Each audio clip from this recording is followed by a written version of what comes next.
বন্ধুরা, আমি আবার চলে আসছি আপনাদের সামনে একটি নতুন ভিডিও নিয়ে। সেটা হচ্ছে জলপাই আর তেঁতুলের একটা পুরনো রেসিপি, যেটা আমরা স্কুল লাইফে সবাই খেয়েছি। চলুন বন্ধুরা, আমরা সবাই রেসিপিটা দেখে নিই।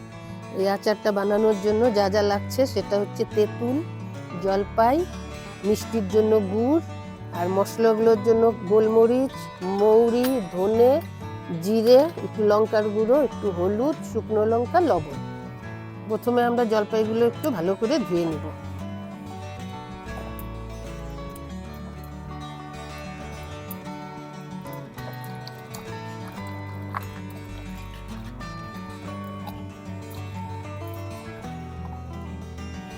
তেঁতুলগুলো একটু হালকা করে ধুয়ে নেব, কারণ রাস্তাঘাটে ধুলোবালি লেগে থাকে এর মধ্যে।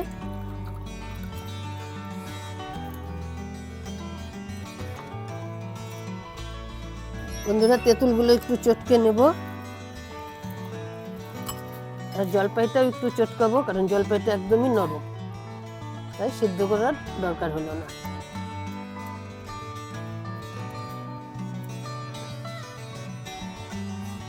বন্ধুরা, আমি এখন মশলাগুলো শুকনো খোলায় ভেজে নিই।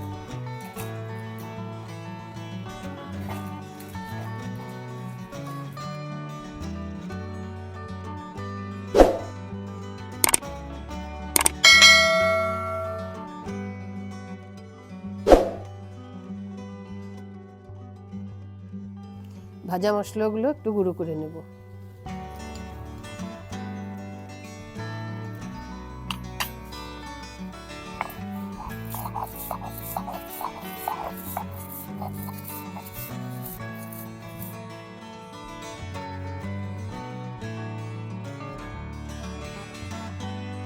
বন্ধুরা, আমি এখন আচারটা তৈরি করে নেব।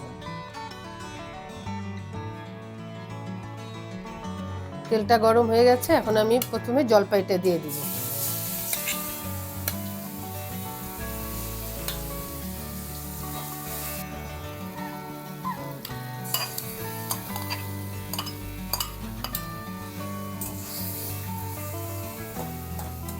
আমি একটু লবণ,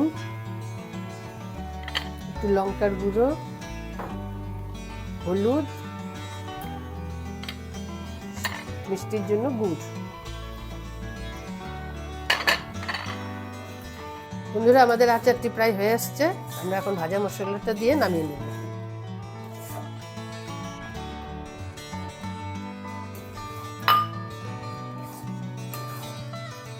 আমাদের আচারটা রেডি, আমরা এখন নামিয়ে নেব।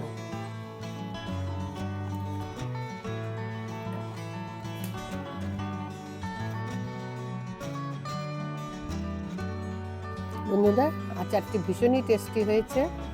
আচারটি খেয়ে পুরোনো দিনের কথা মনে পড়ে গেল। এই আচারটি আপনারা বাড়িতে বানিয়ে খেয়ে দেখবেন। আর যদি ভিডিওটা ভালো লেগে থাকে, আমাদের চ্যানেলটিকে সাবস্ক্রাইব করে দেবেন।